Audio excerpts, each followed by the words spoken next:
So I'm having a dinner party tonight, and because I'm a fancy food writer, my friends expect to be impressed. A cheese plate is a really good appetizer to serve at any party, but it can get a little expensive, and I already ate like half the cheese.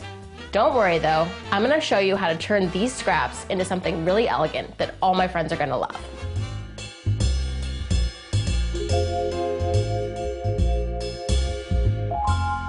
So what we're gonna do is make a little dish called fromage fort, which already you're off to a good start because the name is fancy in French. But what it is it's just cheese that's fortified with a little bit of wine, some butter, some garlic, and some herbs. I know the term leftover cheese probably doesn't mean anything to you, so we can just call it bonus cheese, or cheese that's here because I'm a quitter. The great thing about it is you can really do whatever you want with it. It's very open to variables. We've got some Parmesan. We've got some really nice, soft, stinky sheep's milk cheese.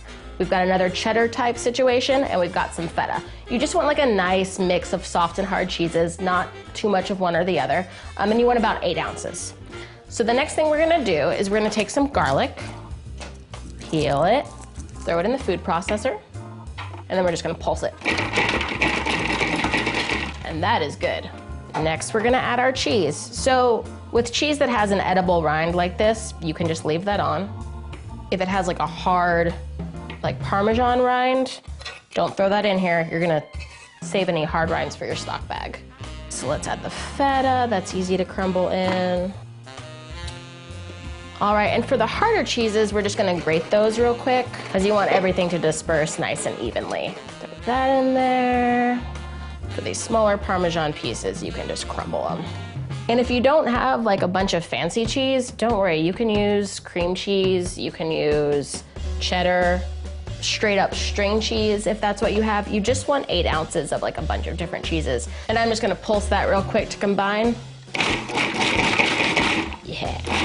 The next thing we're gonna do is add some butter. You want about 2 tablespoons. And just to help everything kind of disperse evenly, let's cut that butter.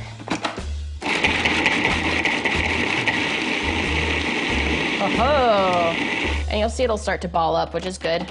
So the next ingredient is a little bit of wine. You don't have to open a brand new bottle for this. If you have something already open, you can use that.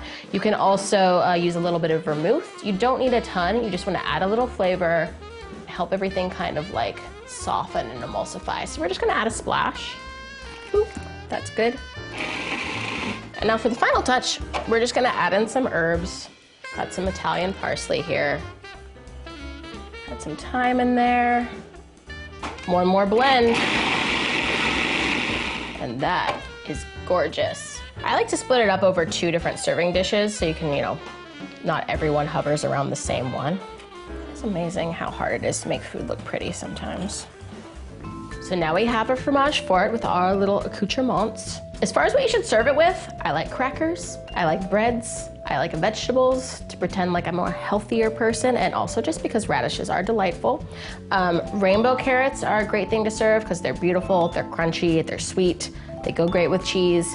But really anything you want to dip cheese into, you can put on plate along with fromage fort, which is, basically anything.